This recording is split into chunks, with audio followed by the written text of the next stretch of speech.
ദൈവങ്ങൾക്ക് പോലും തോന്നണം, ഞാൻ സ്വർഗത്തിലേക്ക് പോകട്ടെ. ഭൂമിയാണ് സ്വർഗം. അതിന് നമുക്ക് യഥാർത്ഥത്തിൽ അത് കൈവരിക്കാൻ സാധിക്കും, യുവ മനസ്സുകളുടെ സഹായത്തോടെ, ഹൃദയങ്ങളുടെയും.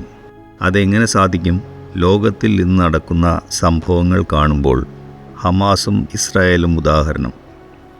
ഇസ്രായേൽ പ്രതിരോധ സേനയും ഹമാസും അതൊരു വിവാദ വിഷയമാണ്. വെറും 5000-ഓ 10,000-ഓ സൈനികർക്ക് ഇത്രയധികം നാശം വിതയ്ക്കാനാകുമെങ്കിൽ സങ്കൽപ്പിക്കുക, ഇന്നിവിടെയുള്ള 100-ഓ 1000-ഓ യുവാക്കൾക്ക് എന്തൊക്കെ ചെയ്യാൻ കഴിയും? ഇതാണ് നമ്മുടെ പ്രശ്നം.